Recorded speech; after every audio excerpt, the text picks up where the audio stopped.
Hey everyone. Hey guys. Welcome to another Travel Therapy Mentor video. Tonight we're going to be talking about some of the differences between gross take-home or gross pay packages and take-home pay packages and how travel companies quote these different pay packages. This is something that is very confusing for new travelers. We get a lot of questions about it, and we've gotten more questions recently because there are some companies that are moving into the travel therapy space from other travel healthcare professions. They usually staff other areas and they're moving into travel therapy because it's such a booming area of travel healthcare right now. And they have different standards than what we're used to in the travel therapy world. So we're going to talk about some of the reasons why you might want gross pay versus net pay as being quoted to you from a recruiter, and some of the pros and cons and what goes into pay packages and things like that. So Whitney's going to introduce us, and I'm going to get this video shared in a couple different groups. All right, hey everyone, thanks for joining. My name is Whitney Aiken. And I'm Jared Kazaza. And we're both traveling doctors of physical therapy. I know many of you guys may have tuned in the past for our videos. If you have tuned in before, welcome.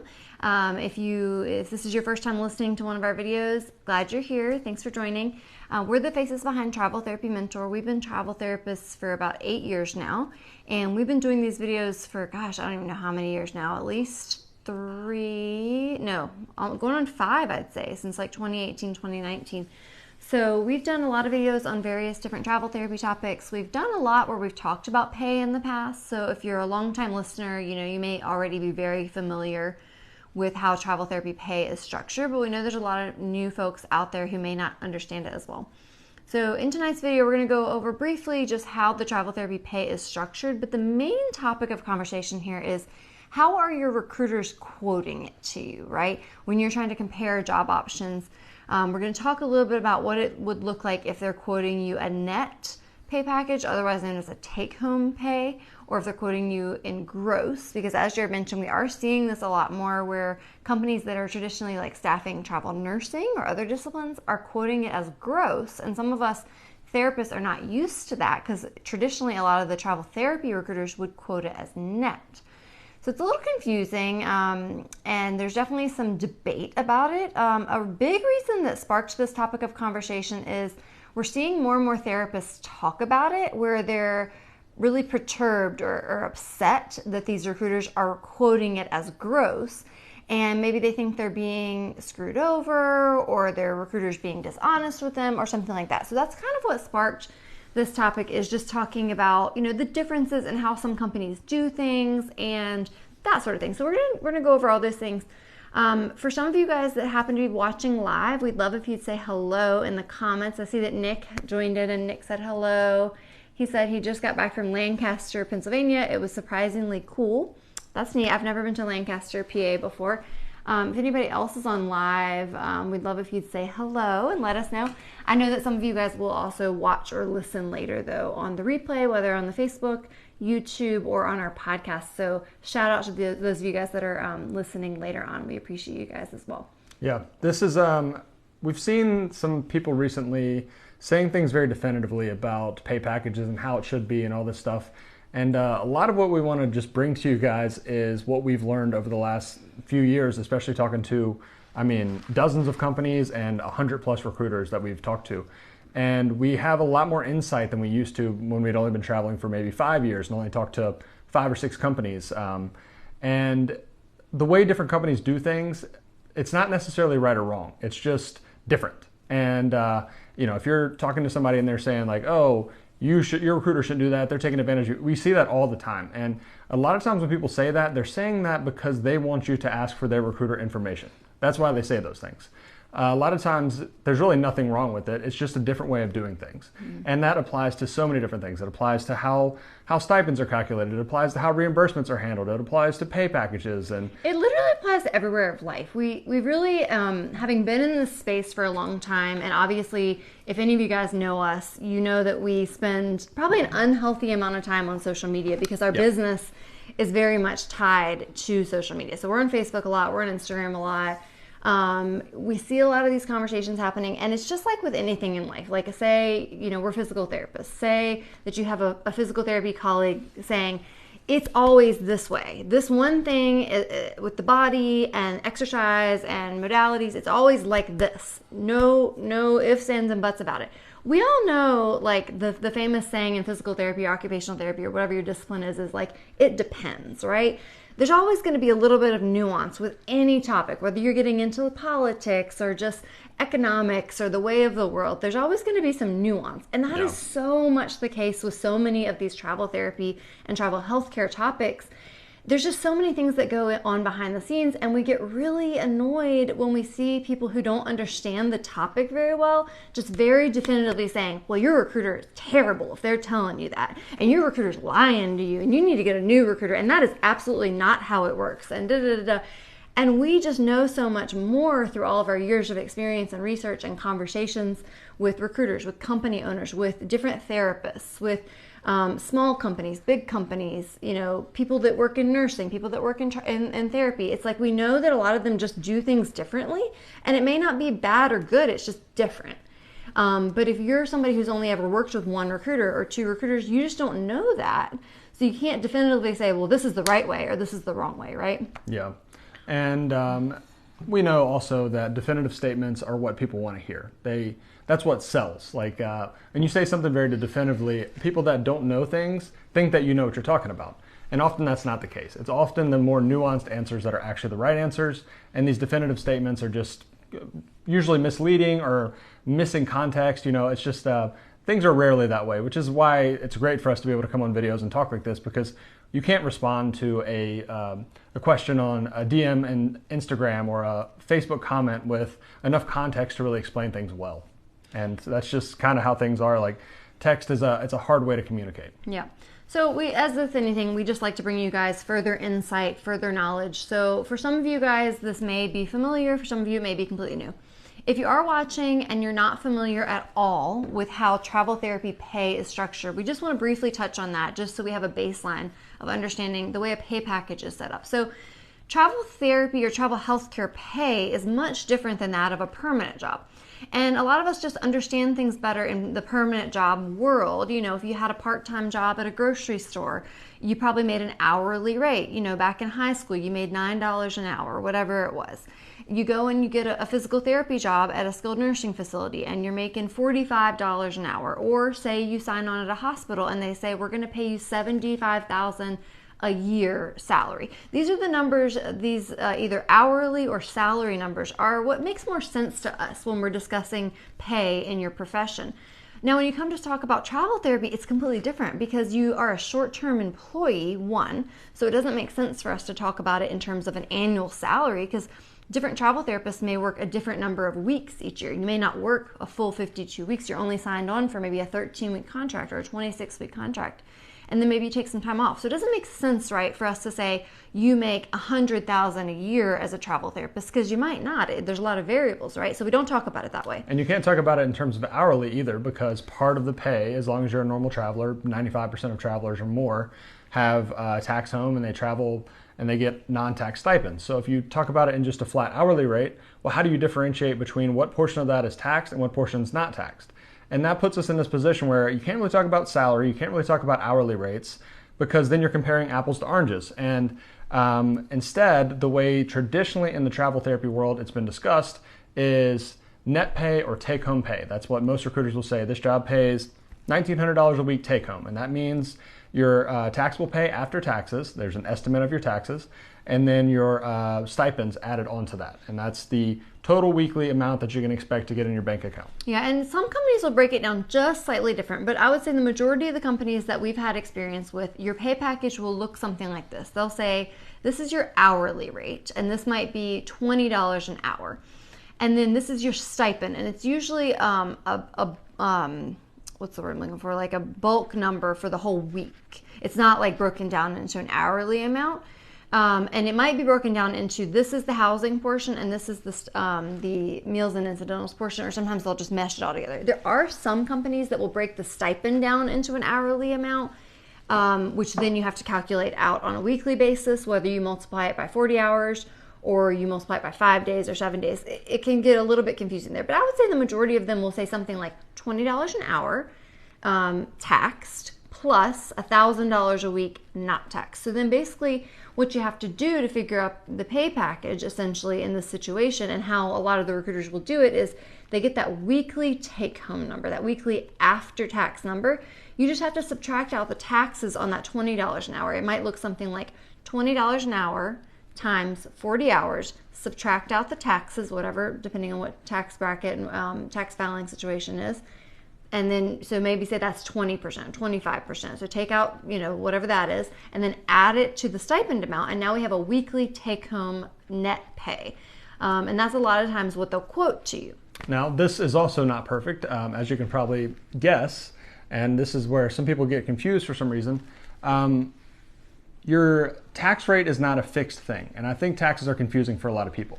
So if I'm a single individual and I'm filing, or I'm withholding zero, like I'm withholding additional taxes than if you were filing with like one deduction or two deductions or however many dependents you have, that changes how much is withheld every week. And so if I'm a single traveler, or if you're a traveler, or Whitney's a traveler with 3 kids and she's traveling with a spouse that also doesn't work, obviously our tax situation is not going to be the same. So if a recruiter is just quoting a blanket net take-home number, they don't know everything about you. A lot of times this is a new recruiter, not always. It could be someone that does know everything about you, but it might be a job you found on a job list. They don't know anything about who's going to apply for that job, so they're just making a guess. It's not always going to be accurate. And that's what sometimes people are like, well, it was listed at $1,650, but I'm only actually bringing home $1,630. Well, that's pretty close. Like the estimate that they made was slightly off. You have to expect that because you don't know exactly the person's tax situation. They could be someone that has a part-time job, or they could be someone that has a business on the side, and that changes the withholdings, and that changes how it all works. So those numbers are never going to be exactly accurate, and that can confuse people and can make some people feel like they're being taken advantage of. And really, it's just a misunderstanding. The take-home pay is not exactly the best way to do it either, but there's really no great way to talk about pay when you're a traveler because it's just kind of confusing. Yeah, and so what we've learned over the years is a lot of the recruiters that we've worked with, they would ask us, they would say, how do you claim like when you file your taxes? And so what we learned a long time ago, and I didn't even know any of this stuff when I first started working, because I started working as a travel therapist, Jared and I both did, when we were new grads, and I really wasn't familiar with the tax forms. I always forget which one it is. It's like the W-9, I think, and you fill it out, and you've probably filled it out before if you had a job, and it says how many dependents do you claim, and do you want to claim yourself? And so it might be 1 or 0 or 2 or whatever, depending on if you're claiming yourself, blah, blah, blah. I don't really know what it means, to be honest, even to this day. But all I know is the majority of the time on my tax form, it's single and 0. And so a lot of times what our recruiters will do is they'll roughly calculate the pay package, the net, assuming single and 0. And a lot of young travelers who don't have dependents and aren't married, that is how they file their taxes. And so for a lot of the recruiters that do quote net pay, they go off that assumption. But they usually throw in a caveat there. They say this is roughly what it would be if you file your taxes this way. But it could be slightly different depending on which state you live in. Depending on, like Jared said, if you do actually have dependents, like if you have a family or dependents, then you probably need to tell the recruiter, no, can you quote it based on this? Third, if you have a side hustle or some other form of income, W-2 income or 1099 income where they're withholding money, then it could change the way that you're going to be taxed on this other job that you're applying for. So the limitation here is that the recruiter doesn't always know exactly your tax filing status. So therefore, a lot of companies prefer just to quote the gross pay, which would just be quoting $20 an hour times 40 hours plus the stipend, but not subtracting the taxes out. And they just expect for you to do that yourself and figure it out based on yourself, because they don't want to have the liability of you coming back and saying, my paycheck's actually $20 less a week than what you said. And they're like, I told you it was approximate. Yeah. I didn't know all the details at the moment of quoting that to you, but now you're holding me hostage for being $20 off. Yeah, and honestly, the gross pay is the better way to talk about it, because then you can take your own situation and you can calculate yourself. Some travelers think that when a recruiter or a company insists on quoting gross pay, they think they're trying to mislead, or sometimes they think that they're just being lazy and they're not doing the calculations or whatever. But in reality, they're just trying to give you a fair estimate of what the pay is going to be, or a fair way to calculate it, and you can do it yourself, because not everybody's situation is going to be different, or not everybody's situation is going to be the same. And what makes things even more confusing is that some travelers expect that after-tax pay number to include benefits and include maybe 401k contributions and maybe HSA contributions. So they might get a quote for $1,800 a week after taxes, but then they sign up for the more expensive insurance plan and they have 6% of their pay going to their 401k and they're putting some money in an HSA, and then they get their paycheck and it's like $1,600 and they're like, well, you said it was going to be 18. Well, the recruiter in the company can't know what benefits you're going to sign up for. So almost never are you going to be quoted a pay rate that includes all of the deductions that you would choose after you take the job, because how can they know that? Yeah. So that causes a lot of confusion as well, because we've talked to people that are like, well, they said it was going to be this amount, but then after health insurance was taken out, then it was this amount. And it was like, well, they might have 3 health insurance options. They don't know which one you're going to choose until you accept the job. To me, it would be like, someone who's upset about that, it would be like you bought a house and you had a mortgage, and the realtor said, okay, your mortgage every month is going to be $2,000. But then at the end of the month, you actually had to pay $2,500. But it was because you signed up for Netflix and you got electricity and you had a water bill and you had, a gas bill and you had an internet bill. And so you actually had more expenses than just the mortgage. But you knew that already, right? You knew you were going to have utilities too. You just didn't account for it. So that's like the pay package. They're just telling you that's what it's going to get paid. They're not telling you like after your insurance deductions. That's just separate. It's not up to them if you choose to get insurance or not. Like, obviously your insurance is going to come out of that pay also. You just need to consider like, oh yeah, whatever, that'll be, I just want to know, oh, roughly I'm going to earn 1,800-ish. It might be 1,805, it might be 1,790, but I'm going to earn about 1,800.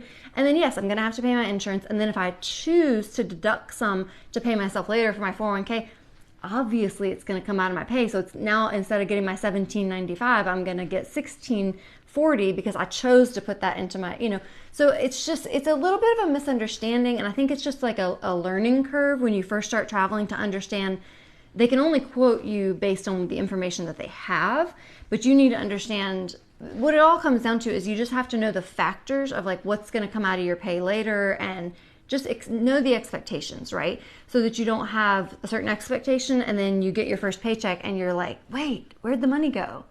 So when we're traveling, we like to get quotes based on the take-home pay number. But that is just sort of like a sorting mechanism. So we're like looking at, okay, we want to make at least 1,800 or whatever in this state, and we want to be in this setting.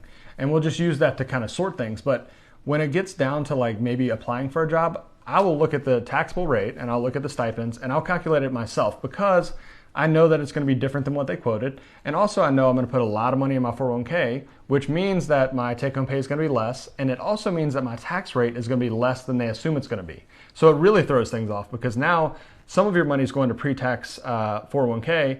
Well, that's giving you a higher actual take-home amount because your tax rate being withheld is less than it would have been had all of that been taxed. So it gets very confusing. So I've always looked at it that way. But what I realized, over the years is that not all travelers do that. They kind of just take what the take-home pay says and they think that's exactly what it's going to be, and often it's not exactly what it's going to be. Yeah, so we posted an article about this topic last week, and I did a poll, and I asked people if they preferred that their recruiter quote it as net or if they preferred they quote it as gross. I also asked, regardless of how your recruiter quotes it, do you go and calculate it yourself? And the majority of people said yes, either always or sometimes, but there was a small percentage of people that said no, I never calculate it myself, I just trust what the recruiter says. So really what we want to teach you guys is how to better understand how the pay packages work, and to know that it's really ultimately your responsibility to double check what the recruiter sends you. And as Jared mentioned, it's just a good sorting mechanism. So we like to have a good relationship with our recruiters where we say, sometimes during the job search process, it goes fast, right? Like you're comparing some offers from recruiter A, some offers from recruiter B.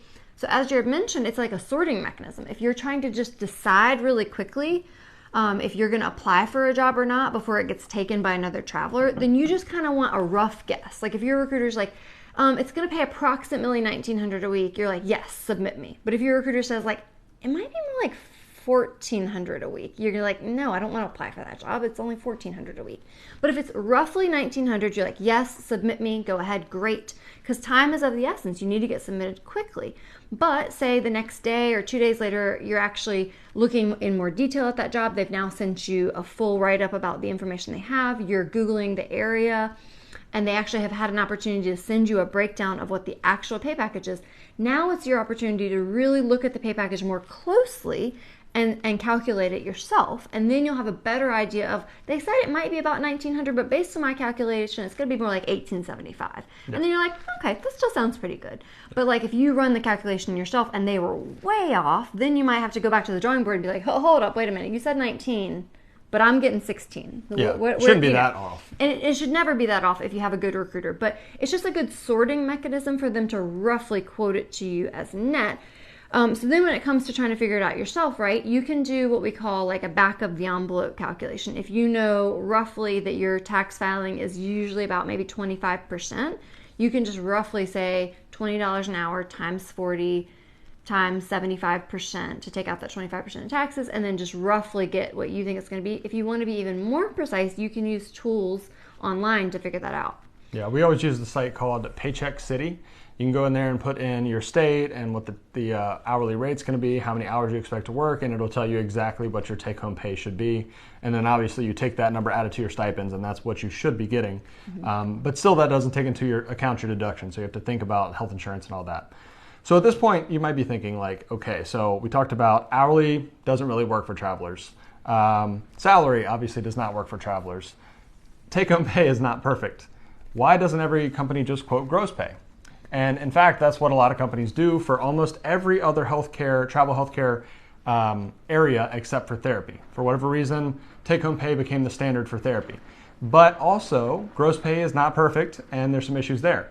A big issue with being quoted gross pay is you don't know if they just give you a number or it's on a job list or whatever, you don't know how much of that pay is taxable versus how much of it is stipends. So let's say it says $2,100 and you're like, wow, $2,100, that's really good. Well, if the taxable portion of that pay is $40 an hour, then you're going to pay a lot of taxes on that money. If the taxable portion of the pay is $20 an hour, you're going to pay a lot less taxes on that money. And that can change how much you actually bring home by $100, $200, maybe $300 a week. So that can be a huge difference there. So also talking about gross pay is not perfect. And basically the whole point of this is there is no perfect way to talk about travel pay. All of them have pros and cons. There's give and take to everything. Probably the most fair way to talk about it is gross pay, but you really need to know like what's the taxable portion, what are the stipends going to be. You kind of need to know about reimbursements, whether that's included or whether it's not. And all of this is kind of confusing, and every company is going to do things a little differently. And that's why you should work with a few companies. That's why you should learn how they do things and trust your recruiter to be doing the right thing. Find someone that you can trust and not somebody that you think is going to be taking advantage of you or you have to double check. Like those things are not real helpful as a traveler when you're already kind of stressed about finding jobs and moving and all that stuff. You don't want to also be stressed about whether your recruiter is trying to cheat you out of money. And this is another reason that we think it's a good idea when you're getting started traveling that you interview some recruiters and get to know the recruiters before you're actually ready to start traveling, a few months before, because you can talk to them a little bit and find out in advance the way that they quote the pay so that you always know that you're on the same page. Because once you actually are in the process of starting to look for jobs, it can go really quickly. And this isn't really a time for you to be like going back and forth with them and trying to figure all this stuff out later. It would be better if you already had built a relationship with them, had all those conversations in advance.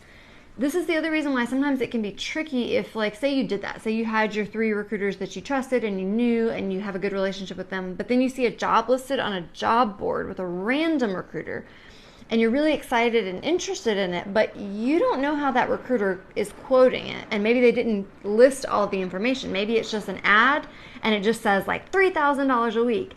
But you don't know, is that gross? Is it net? Did they say?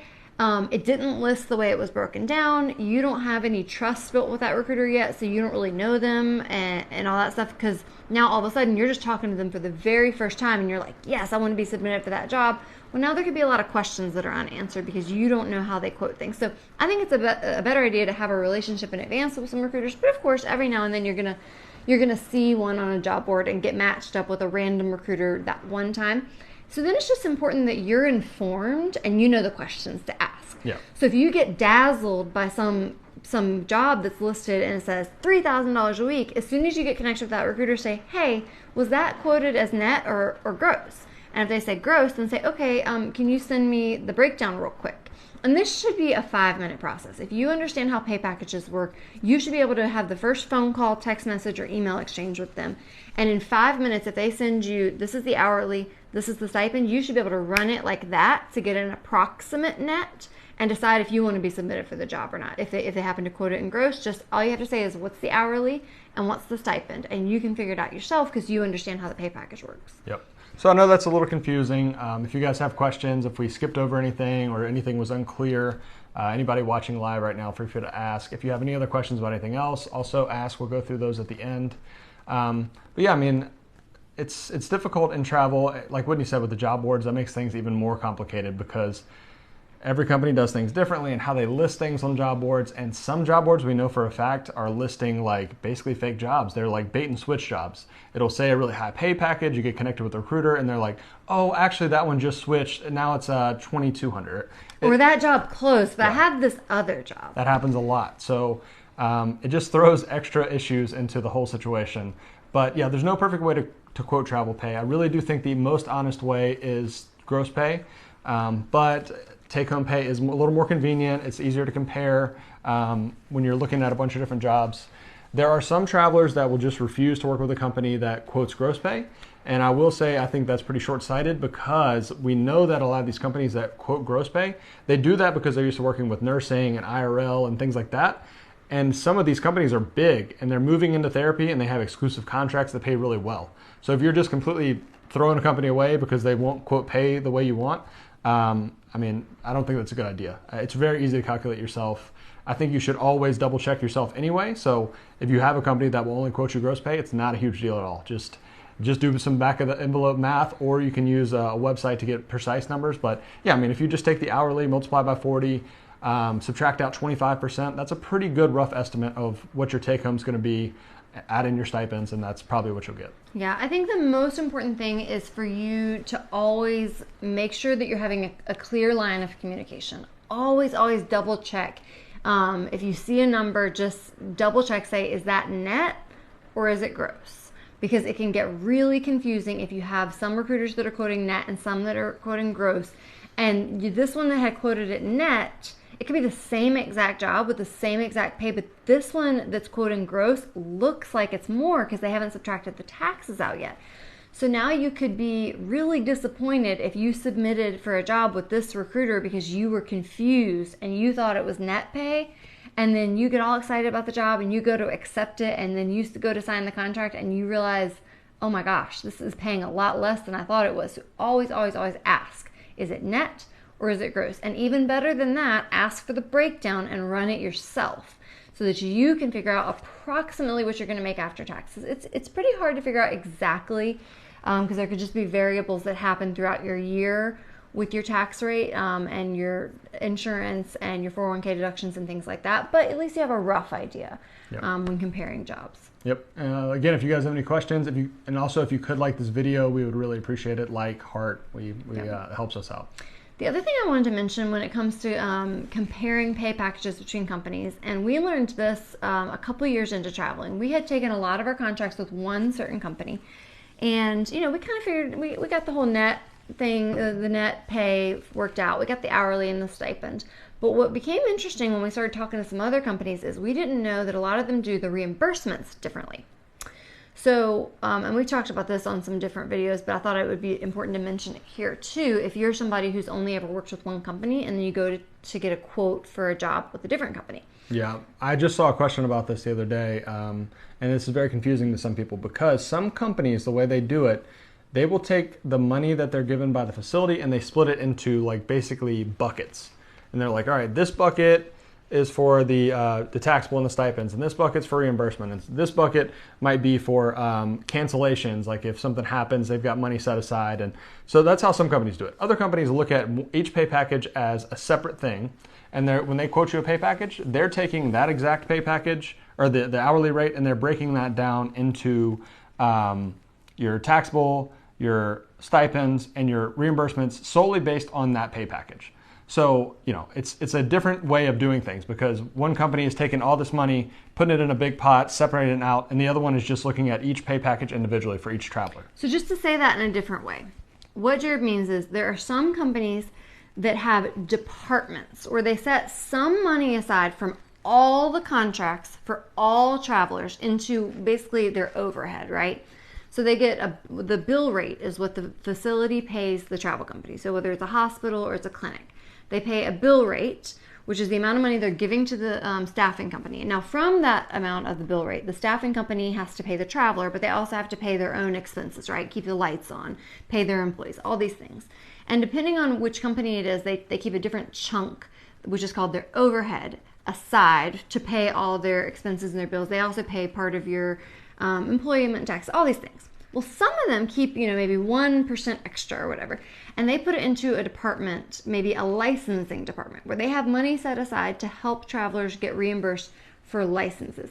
But the interesting thing is they're keeping just a little 1% or whatever the percentage is off of every single person's bill rate from every single contract. Whether you actually need licensing Whether you actually need it or not for a licensing department. So what we learned is if you work with a company like that, if say the bill rate is like $90 an hour for the facility and they're going to take out their overhead and then they're going to say this is your hourly and this is your stipend and this is how much you get paid. And then if all of a sudden, right before you sign the contract, you've already agreed to it, they've already told you the pay rate and all this stuff, you say, also, I would like to be reimbursed for my license. Then they say, great, the licensing department has this money set aside for your license. So your pay package is going to stay exactly the same as I quoted it to you. And on top of that, you're going to get this reimbursement for your license. What we learned the hard way is when we went to go work with a different company, they don't calculate their overhead and pull aside money for a licensing department. They only pay for the license if you need it or not.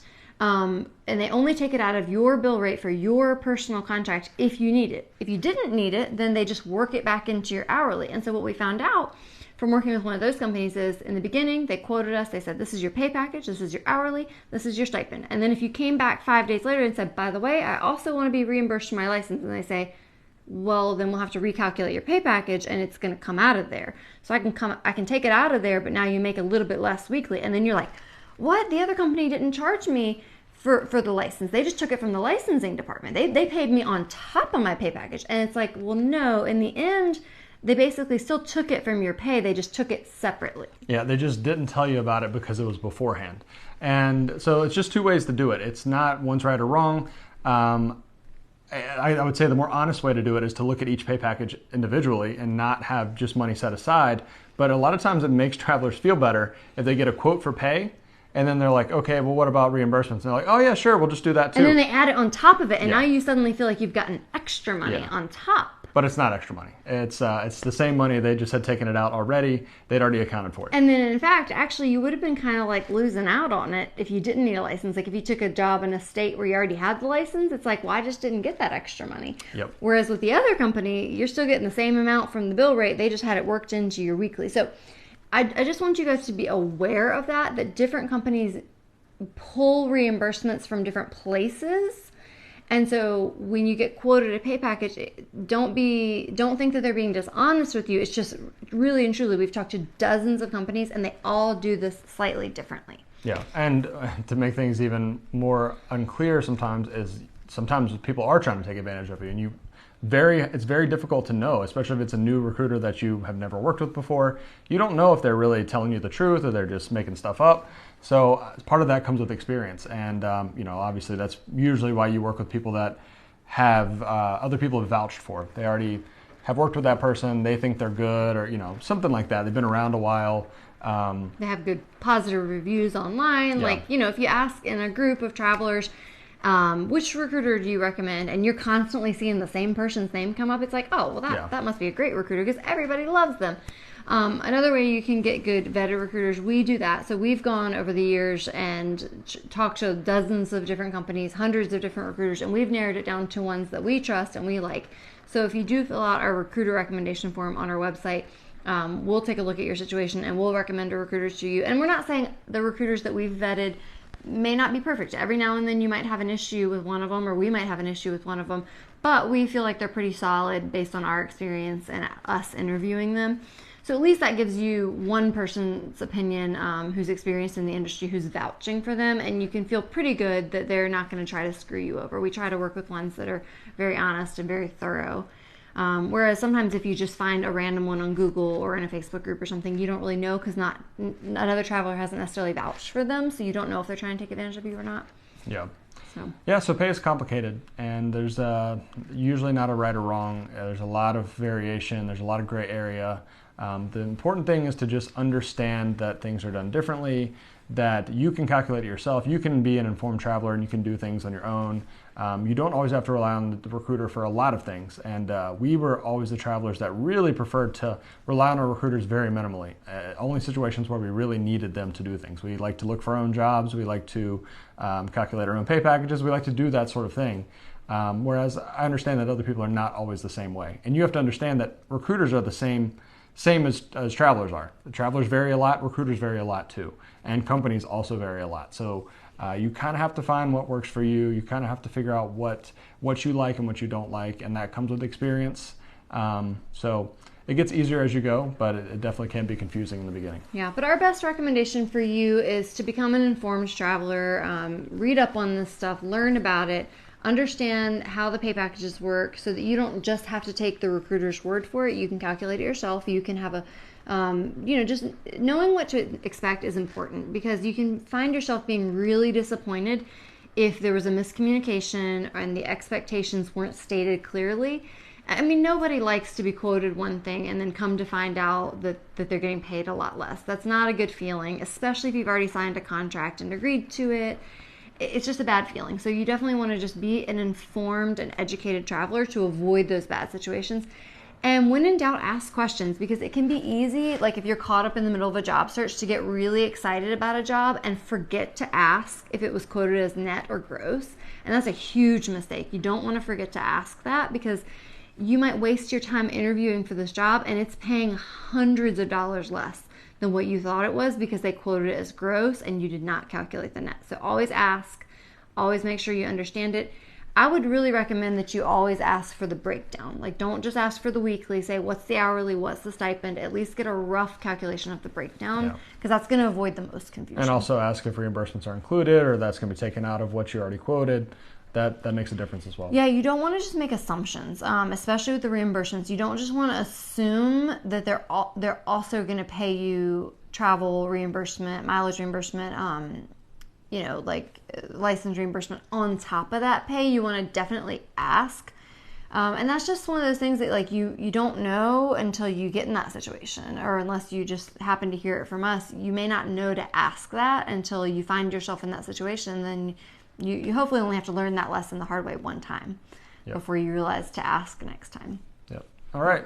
I think that's it. Well, hopefully that was helpful, guys. If there's any questions for those of you guys that are watching live, hi Danny, hi Min, hi Leanne, hi JJ, hi Hayden, hi Krista, hi Linda, hi Tom, hi Jane, hi Tammy, hi Renee. Renee says hi from Arkansas. If anybody that's watching live, if you do have any questions, if you have any thoughts, let us know. If you're watching later on the replay, we'll also go back and answer any questions you have. Again, if you did watch this on Facebook and you want to give us a thumbs up, we'd really appreciate that. Just hit that like button. Yeah, and if you're watching on Facebook, let us know whether you prefer gross pay quotes or net pay. And then also, if you get a net pay quote, do you calculate it yourself or do you just assume what the recruiter gives you is accurate? And also, do you expect all those deductions to be included in that net pay number, or do you understand that like they can't know that, so I'm going to understand that it's going to be a little bit less than that once I choose all my benefits. I think most people understand that, but I think sometimes it's confusing. Yeah, I think it's especially confusing for people if this is just their first time traveling. You just don't know what you don't know. Yeah, if you're coming from a perm job where all that's included, you get a salary, and all of your other benefits are separate, then it makes sense. I guess for us, we never had a permanent job, so it seems weird to think that it wouldn't be that way, but I can understand that if you worked a perm job for 5 years and you go into travel, it's completely different and you just don't know that. Yeah. And again, if this stuff is confusing, we have a ton of articles that break down how pay packages are set up, the reimbursements, all that kind of stuff. I would highly recommend if this is all new to you. It can be kind of confusing unless you look at it yourself. And I usually like to get out a calculator and just like play around with some numbers to better understand it myself. I would recommend reading our comprehensive guide to travel therapist pay. This is all at traveltherapymentor.com. We have another article called Travel Therapy Pay 101 that you can read. We have a couple articles about bill rates so you can better understand how a bill rate works and what comes out of the bill rate. There's an article on there about how much money the travel therapy company keeps out of the bill rate and where that money goes to in terms of their overhead. That's a really important concept that we get a lot of questions about. I would really recommend reading up on that. And I also just wrote an article about this exact topic if you want to see it in written form and some more in-depth explanation and a little bit of calculations and things like that. Yeah, it's talking about net pay packages versus gross pay packages. Yep. So the bottom line is just make sure to get educated, get informed, understand that most recruiters are not out to get you. They want to build a relationship with you. They want to have you as a client. And yes, in some circumstances, you will find a sleazy one that maybe is trying to screw you over so they can make more money off of you. But I'd say the majority of them want to be honest and transparent with you because they want you as an ongoing client. They don't want to just get you one time for one contract. Yep. They want to keep you as a long-term traveler because then it's easier. They already know you. Maybe they're your go-to recruiter and now you trust them and now you take all your contracts with them and now they're making money with you all along. So most of them want to be honest and want to have a good, transparent relationship with you. You just have to give them a chance. There are sleazy ones out there, but you can usually pick it out. Most of the time, they're trying to be transparent with you. I just finished writing an article, last thing, and then we'll be done. I just finished writing an article about recruiter pay, actually, and that will be coming out probably the next couple of weeks. We'll probably do a video on that as well. But what Whitney said is exactly true, and we didn't understand this when we started. We thought recruiters are, they're obviously paid at least partially commission. Almost every company, I think every company we know of pays their recruiter based like a base salary and then some sort of commission structure. You might think, oh, well, they're just trying to keep as much as possible so they make more money. Now, there are some recruiters that do that, obviously. But what you have to remember is that making 10% off of you on one contract is a lot worse for them than making 5% over 8 contracts, right? And most recruiters understand that. They want to have long-term relationships with travelers where they'll take back-to-back contracts with them, and they make more money over time by giving you a fair pay rate than by trying to just like take as much as possible and then you figure it out and you leave them and you go to another company. Like most recruiters understand that. So it's much less common that recruiters are just trying to really take advantage of you than you think. Also, it can be kind of a small world, and so they don't want to get a bad reputation. They'd rather be good to you and have a good reputation because then not only will you work with them, but you might send your friends to them. You might write on Facebook that they're the best recruiter ever, and now more and more clients come their way. They want to have a good reputation in this industry. So most of them, especially if they've been there for a little while, aren't going to be sleazy. Now, some of the new ones, there are some people that get into recruiting because they just think they're going to make a quick buck. It's like a sales job to them. So you have to sometimes be wary of brand new recruiters because they may not have understood yet the long-term game here. But I would say the ones that have been there for a little while know that it's better to treat the travelers right and be honest with them for the longevity of their career. Yep. All right. Thanks, guys. Probably the next one we'll do is, probably own recruiter pay. Maybe, that's probably the next article. So stay tuned in the next couple weeks. We'll put an announcement out on Facebook or Instagram. Yep, we're leaving in a couple days to go to the OTA or AOTA conference in Kansas City. So if anybody's going to be there, any occupational therapists, let us know. We're doing a meetup there, so hopefully we can see some of you guys in person.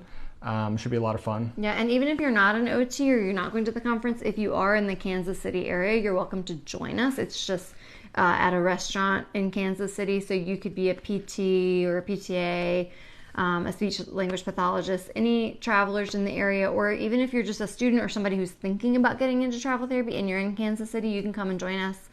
We'd love to chat with you. We have all the details on our Facebook page. If you scroll back a little bit, I have a post on there about the Kansas City, or you can send us a message and I can send you the link. All right. Thanks, everybody, for spending your Sunday evening with us, or if you're watching later, thanks for listening to us ramble for 45 minutes. We really appreciate it. All right. Have a good night, guys. Take care.